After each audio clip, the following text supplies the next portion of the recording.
نحمده ونصلي ونسلم على رسوله الكريم بسم اللہ الرحمن الرحیم۔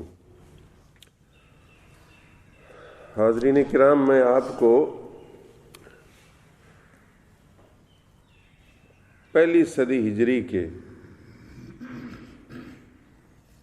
اولیاء کرام کی باتیں سنا رہا ہوں۔ پہلی صدی ہجری نہیں، ہجرت کے پہلے جو 100 سال ہیں، ہمارے اسلامی سن کے پہلے 100 سال، ان میں جو بزرگان دین ہوئے ان کے میں حالات، واقعات اور ان کی واردات جو حضرت شیخ فرید الدین عطار رحمۃ اللہ تعالیٰ نے اپنے کتاب تذکرۃ الاولیاء میں بیان کی ہیں، وہ بیان کر رہا ہوں۔ اور میرا موضوع چل رہا ہے حضرت مالک بن دینار رضی اللہ تعالیٰ عنہ۔ اس سے پہلے میں آپ کو حضرت کے بہت سارے واقعات اور کرامات اور ارشادات اور واردات سنا چکا ہوں۔ میں جو لفظ بول رہا ہوں یہ تصوف کے لفظ ہیں۔ واردات، یہاں سے وہ واردات نہیں جو چور کر جاتے ہیں، واردات ہوتی بندے کے اوپر اوزنے والی کیفیتیں۔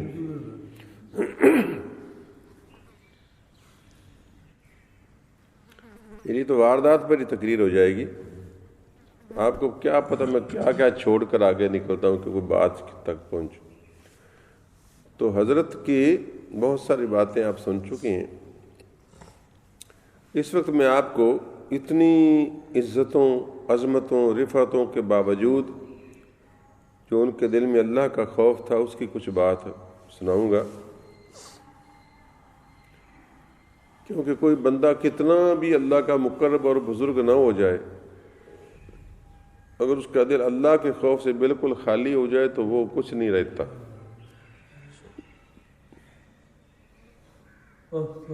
کبھی بھی بزرگی پر، اللہ تعالیٰ کی رحمتوں پر بھروسہ کر کے اپنے آپ کو نیک اور بزرگ نہیں سمجھنا چاہیے۔ وہ بے نیاز ذات ہے۔ شیطان کتنا بڑا عابد، زاہد، موحد تھا۔ موحد میں نے توحید پرست، شیطان بہت بڑا موحد تھا۔ اللہ کے سوا کسی کو کہ آگے جھکنا بھی گوارا نہیں کرتا۔ یہ تھوڑی شان ہے توحید کی کہ اگر تو کہے بھی کسی کو دوسرے کو سجدہ کر تو میں نے نہیں کرنا، میں تو تجھ کو ہی کروں گا۔ سمجھیں؟ اتنا بڑا موحد تھا اور عابد و زاہد اتنا کہ کہتے ہیں کائنات کے چپے چپے پر اس نے سجدہ کیا اللہ کریم، اور علم اتنا کہ فرشتوں کو بھی تعلیم دیتا تھا، لیکن مردود مطرود ہو کر، لعنتی ہو کر پھینک دیا گیا۔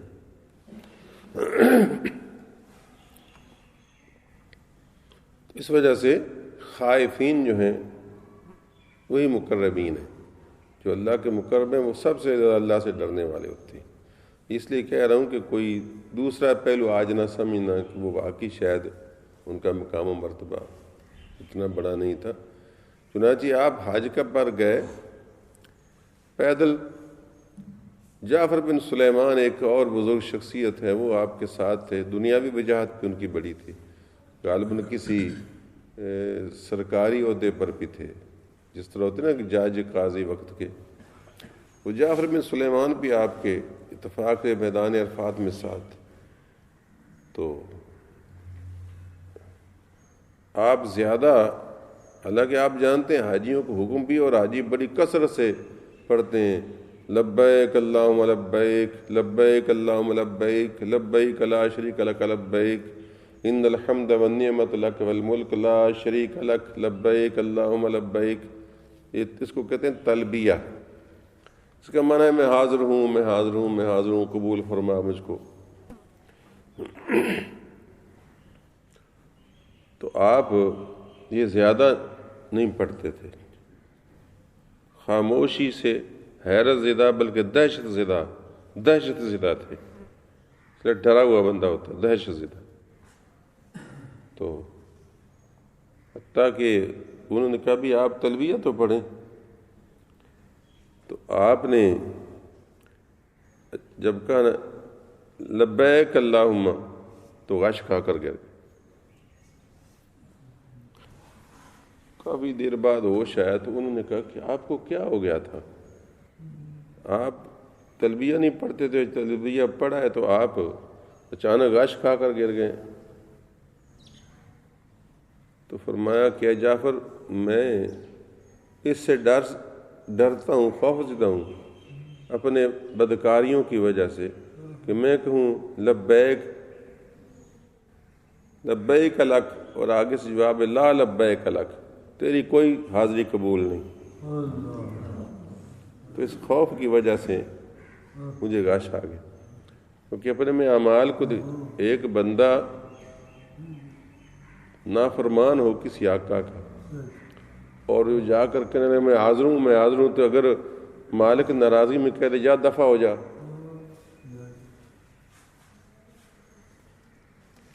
تو بالکل مارا گیا. تو اس دہشت اور خوف کی وجہ سے وہ غش کھا گئے. جس کے دل میں اتنا بڑا خشیہ الہی خوف خدا ہو اس کے کیا مقام و مرتبہ ہو. ایک بزرگ کہتے ہیں ایک بار انہوں نے کہا تھا کہ اگر کوئی مسجد کے دروازے پر کہے کہ جو سب سے بڑا بدکار ہے خود بخود باہر نکل آئے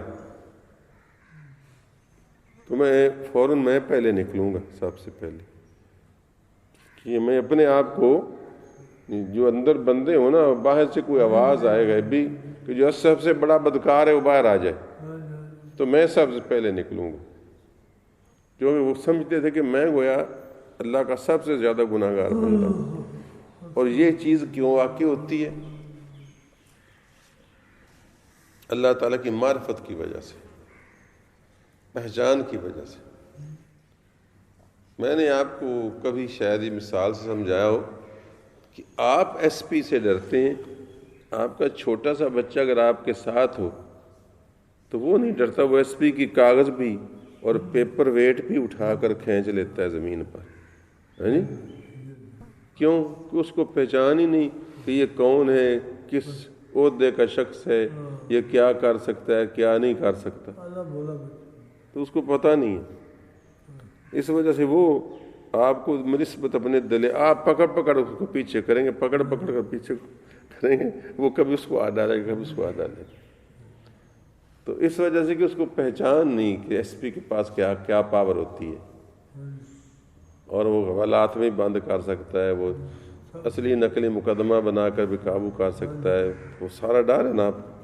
تو معلوم ہے جب پہچان ہوتی ہے تو خوف طاری ہوتا ہے. تو اس وجہ سے جتنی اللہ پاک کی ان کو معرفت حاصل ہے اسی کے بدل ان کے دل میں اللہ کی شان اور عظمت ہے، پھر اتنا ہی اس سے ڈرتے ہیں. اور بھی مثال لیں، لیکن بچہ سانپ سے کھیلنے لگتا ہے، چھوٹے چھوٹے بچے بعض اوقات دیکھ کر، اور سانپ بھی اس سے کھیلنے لگتا ہے. کیوں؟ کہ بچے کو پتہ نہیں کہ یہ سانپ، جو چھوٹا بالکل بچہ ہو دودھ پیتا، اس کو پتہ نہیں ہوتا کہ یہ سانپ ہے یا یہ لڑ جاتا ہے یا اس سے بندہ مار جاتا ہے. تو وہ سمجھتا کہ جیسے یہ بھی کوئی کھیلنے والی چیز میرے سامنے آئی کھڑی. تو ہماری جو ہے نا یہ جو ہنسنا اور ہمارا گپ شپ کرنا یہ ہماری غفلت کی علامت ہے، اور ہمیں اللہ تعالیٰ کی شان سے آگاہی نہیں. ہم اس بچے سے بھی گئے گزرے جس کو پتہ ہی نہیں کہ کیا کرنا ہے اور کیا نہیں کرنا، بس وہ غفلت میں ہے ڈوبا ہوا. تو بچہ تو چھوٹ جائے گا کہ وہ واقعات غفلت میں ہے، لیکن ہم تو بڑے سیانے ہیں اور تو سارے معاملات میں سیانے، اللہ کو حاضر ناظر بھی جانتے ہیں اور نافرمانی بھی کرتے ہیں. جی تو ہم تو نہیں چھوٹ سکیں گے کیونکہ ہم اس طرح کے نہیں نادان ہیں. ایک تو اس وجہ سے یہ لوگ خوف کھاتے ہیں اللہ سے، دوسرا اس وجہ سے بھی کہ بظاہر تو ہم نہیں دیکھتے کہ وہ ہماری طرح کچھ چوریاں کرتے پھرتے ہوں یا فراڈ کرتے پھرتے ہوں یا ڈاکے ڈالتے پھرتے ہوں. تو پھر وہ کیوں سمجھتے کہ میں سب سے زیادہ بدکار شخص ہوں، تو اگر کہا جائے تو میں نکلوں گا فوراً. وہ اس لیے کہ بدکاری صرف یہی نہیں ہے کہ بندہ گناہ کرے، بدکاری اللہ کی ناشکری کو بھی کہتے ہیں. اللہ کی ناشکری. تو بلکہ ناشکری جو ہے اس کو عربی میں کفر بھی کہتے ہیں. کفر کا معنی بھی ناشکری ہے. خبر آپ کو پتہ ہے کہ نہیں؟ ان الانسان کفورا جو ہے کفور کے معنی ناشکرا. لیئوس کفور، ان الانسان لیئوس کفور، تو کفور کے معنی ناشکرا کے. تو اب اللہ تبارک و تعالیٰ کی چونکہ نعمتیں بندے پر اتنی بے تحاشا برس رہی ہیں، لیکن ہمیں تو احساس نہیں. ان کو لمحہ بلمحہ اترنے والی ہزاروں نعمتوں کا احساس رہتا ہے کہ ہم نے ہر نعمت کا ایک بار تو شکریہ ہونا ہی چاہیے. اور اگر بندے کے پر لاکھوں نعمتوں کی بارش ہو رہی بیک وقت، تو ہر ایک نعمت کا ایک شکریہ تو ادا کرو. تو اگر وہ ادا ہی نہیں ہو رہا تو تم تو بڑے ناشکرے ہو. میں نے آپ کو اس دن بتایا تھا کہ اور کچھ بھی نہ ہو تو دو نعمتیں جن کا ہم کو اس وقت بیٹھے بھی فائدہ اٹھا رہے ہیں کہ ایک سانس اندر کھینچ رہے ہیں، یہ ایک پہلی نعمت. پھر دوسرا جب نکال رہے ہیں دوسری نعمت. اگر اندر نہ جائے تو مرتے ہیں، باہر نہ نکلے تو مرتے ہیں. تو یہ تو ہماری حیثیت ہے. پھر ہم دیکھ رہے ہیں، سن رہے ہیں، یہ علیحدہ. پھر دماغ سے سوچ رہے ہیں، سمجھ رہے ہیں، یہ علیحدہ نعمت. پھر اس نے بٹھا رکھا ہے، توفیق دی ہے. اگر اس کا کرم شامل حال نہ ہو تو ہم ابھی پھڑک جائیں. یا تو حشا نعمتیں، آرام دہ جگہ ہے، اوپر مسجد ہے، چھت قائم ہے، بارش آئے تو پرواہ نہیں، بتی جل رہی ہے. بندے تین تو چیتا ہی نہیں تو کی عیاشیاں کر رہے ہیں. کوئی اس میں ایش ہے جو تو نے پیدا کی ہو؟ سب اسی کی پیدا کرتا ہے. وہ تیرا وجود بھی اس کا پیدا کرتا. تو اس وجہ سے جتنی اللہ کی معرفت زیادہ ہوتی ہے اتنا ہی اللہ کا خشیہ زیادہ ہوتا ہے. تو اس وجہ سے وہ دہشت زدہ ہو کر غش کھا گئے کہ اگر خدا نہ خواستہ جواب آئے لا لبیک لک، کوئی تیری حاضری قبول نہیں، تو میں کدھر جاؤں گا. تو یہ ہر وقت کی دل کی کیفیت ہوتی ہے، اس پر تاری رہتی.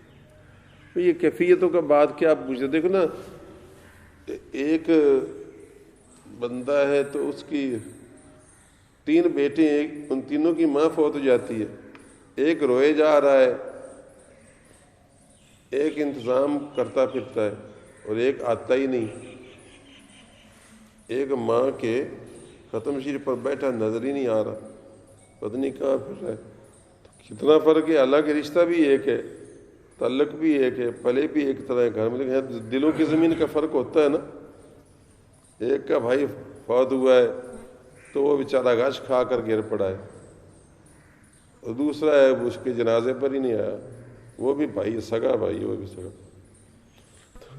تو معلوم ہوتا ہے نا واردات کا اور کیفیات کا فرق ہوتا ہے. اسی طرح اللہ کے خوف کا بھی فرق ہوتا ہے. کئی بد نصیب وہ ہوتے ہیں کہ مردہ دفن کرنے آئے ہوئے ہیں، قبرستان میں بیٹھے، اور ایک قبر کے چبوترے کو انہوں نے کرسی بنا رکھا ہے، 3 4 ساتھ بیٹھے ہیں اور گپ شپ کر کے ہنس رہے ہیں، سگریٹا پی رہے ہیں، ہنس رہے ہیں. اور دوسرے وہ اپنا مردہ دفن کر رہے ہیں. یہ احسان دھرنے آئے بیٹھے ہیں، ساتھ نمبر بنانے آئے بیٹھے ہیں، یا پھر کھا پی رہے ہیں، سگریٹ پی رہے ہیں یا کچھ کھا پی رہے. حالانکہ مسجد کے اپنا قبرستان کے اندر کھانے والے کو منافق کہا گیا ہے کہ مردوں کو دیکھ کر بھی جس کی نفس کی خواہش زندہ ہے، اس سے بڑا سخت دل، پتھر دل کون ہو سکتا ہے. اور یہ تو پھر اور انتہا ہے، اور انتہا ہے کہ قبرستان میں جلیبیاں نکل رہی ہیں، بک رہی ہیں، ہرنولے پر جھوٹے لیے جا رہے ہیں، ادھر مردے پڑے ہیں چاروں طرف. سنی ہو، بریلوی ہو. مجھے بریلوی کہتے ہوئے شرم آتی کہ مولانا احمد رضا خان ایسے نہیں ہیں، لیکن ان ساتھ تو منسوب ہو چکے نا، کیا کرے، کیا جائے مصیبت. ورنہ بریلویوں کہنے سے ایسا شبہ پڑتا ہے کہ جیسے سارے بریلوی ایسے ہیں، جیسے سارے بریلوی ایسے ہیں. تو سارے بریلوی نہیں، میرا مطلب کہ آپ کا نام بریلوی پڑ گیا اور نام نیاد سنی ہوں یہ کیفیتیں ہیں، آپ دیکھ رہے ہیں چاروں طرف، تو یہ بڑی غفلت ہے، بڑی ہی غفلت ہے۔ پھر اس سے بھی چند قدم آگے قبرستان میں جوا کھیلا جا رہا ہے، قبرستان میں تاش کھیلی جا رہی ہے، کیونکہ ادھر ذرا پولیس وغیرہ نہیں آتی، اور قبرستان میں حتیٰ کہ اللہ تعالیٰ معاف کرے، سننے میں آیا ہے بعض لوگ قبرستان میں زنا بھی کر جاتے ہیں۔ آپ نے بھی سنا ہوگا کہیں نہ کہیں بنوں کے اندر ادھر، اب تو ذرا تھوڑی سی وہ کم ہو گئے، پہلے بن وغیرہ کافی ہوتے تھے ہمارے قبرستان میں بھی، تو اس زمانے میں کوئی ایک دو باتیں کسی وقت کسی کی سننے میں آئی تھی، اللہ کرے غلط ہو، تو ایسے اگر صورت حال ہے تو دیکھو کیا حال، پھر اس بندے کے متعلق کیا کہا جائے گا کہ اس میں ایمان ہے۔ تو یہ حضرات جو تھے اللہ تعالیٰ کے خوف سے ان کے سینے بھرے ہوئے تھے۔ تو حضرت مالک بن دینار رضی اللہ تعالیٰ عنہ خوف خداوندی سے اس طرح ہر وقت لرزاں اور ترساں رہتے تھے۔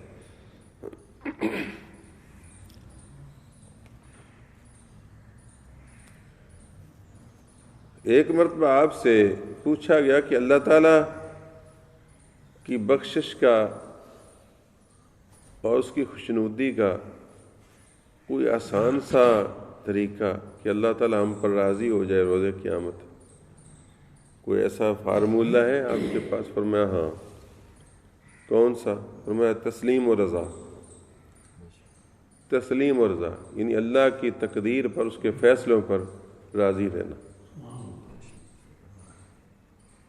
اللہ کے بارے میں دل میں کوئی شکوہ نہ لاؤ، جو بھی وہ فرمائے فیصلہ، دکھ دے، سکھ دے، بیماری دے، تندرستی دے، موت دے، حیات دے، بچہ دے، مال دے، رزق تھوڑا ہو جائے زیادہ ہو جائے، جو کچھ بھی ہو جائے، بخار ہو جائے، کسی عالم میں بھی اللہ سے پیار اور اللہ سے تعلق کا رشتہ کمزور نہ ہونے پائے، بس یہ ہے اس کے فیصلوں پر راضی ہو جانا۔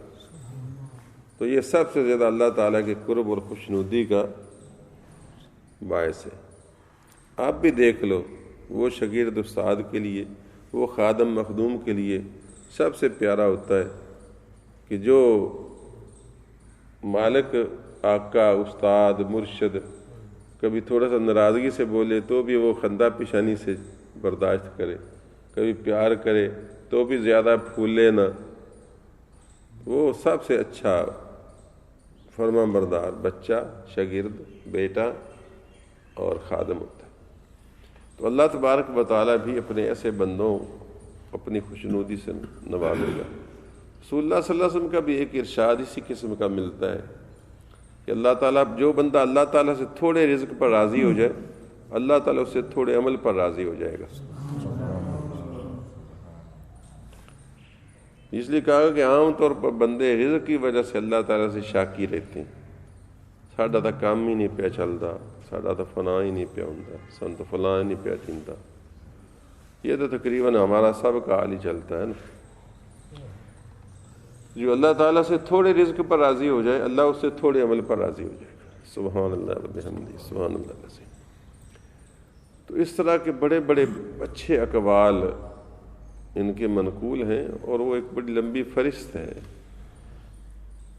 ان کو 1 by 1 یاد رکھنا یہ بڑا مشکل ہو جاتا ہے، کبھی کوئی یاد آ جاتا ہے، کبھی کوئی یاد آ جاتا ہے۔ آخری بات میں چلو یہ سنا دیتا ہوں کہ ان کے فوت ہونے کے بعد نا ایک اور بزرگ بھی ان کے دور میں تھے، ان کا نام محمد واسع تھا، محمد واسع، شاید ان کا بھی میں کچھ ذکر سناؤں اگر موقع ملا تو۔ تو حضرت شیخ محمد واسع رحمۃ اللہ تعالی علیہ، وہ بڑے ہی عابد و زاہد، عامل اور کامل تھے۔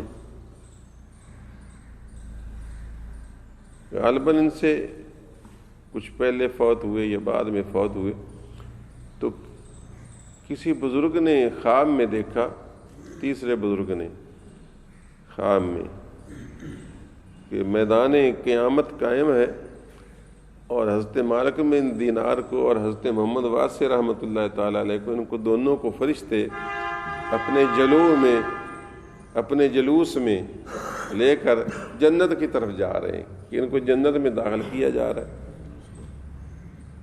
تو وہ منتظر ہو گئے کہ اب بھلا دیکھیں پہلے کس کو داخل کرتے ہیں. خواب میں خیال آیا یہ دونوں بزرگ ان کو جنت میں لے جا رہے ہیں فرشتے جلوس کی شکل میں بڑی عزت و آبرو کے ساتھ. تو دل میں خیال آیا کہ بھلا دیکھیں پہلے کس کو داخل کرتے ہیں. تو انہوں نے دیکھا کہ حضرت مالک بن دینار کو پہلے داخل کیا گیا. تو خواب میں کہنے لگے اسی فرشتوں کو کہ بھائی وہ محمد شیخ محمد واسع جو تھے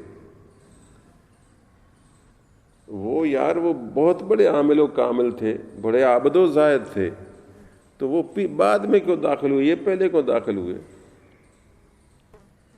تو انہوں نے کہا کہ اس وجہ سے کہ ان کے پاس 2 لباس تھے, 2 کرتے تھے, ان کے پاس ایک ہی کرتا تھا. ان کے پاس 2 جوڑے تھے, ایک کو دھوتے تھے دوسرے کو پہن لیتے تھے, لیکن ان کے پاس ایک ہی تھا, اسی کو آدھا آدھا کر کے دھوتے تھے پہن لیتے تھے. اس وجہ سے صبر اور ضبط نفس کی وجہ سے ان کو پہلے داخل کیا جا رہا ہے. سمجھ آ گئی اچھی طرح بات. اب دیکھو یہ رائے خدا کے فقیر کیسے ہمارے 20 جوڑے ہیں, ہمیں تسلی نہیں ہو رہی ہے جی.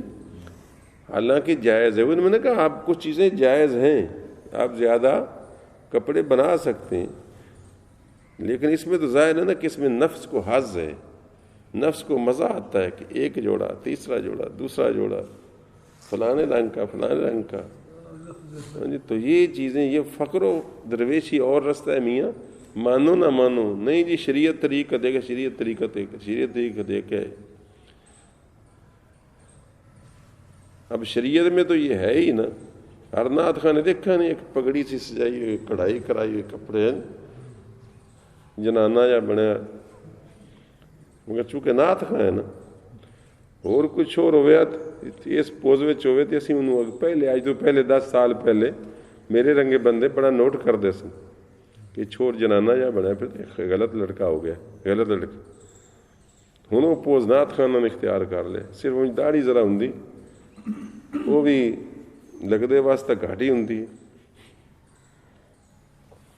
تو میرا مقصد ہے دوستوں کہ اتنی بناؤ سنگار کرنا اور پھر امید رکھنا کہ ہم ان کی طرح کے لوگ ہو جائیں.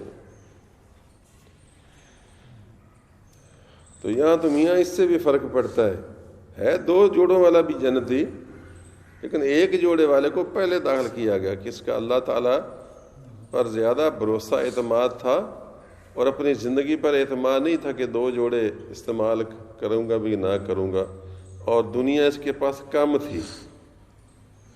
2 جوڑے, ایک جوڑے سے زیادہ ہے نا, دنیا اس کے پاس کم تھی, اور صبر اور ضبط نفس کو قابو رکھنے کی ہمت زیادہ تھی, اس وجہ سے کو پہلے جنت میں داخل کیا گیا.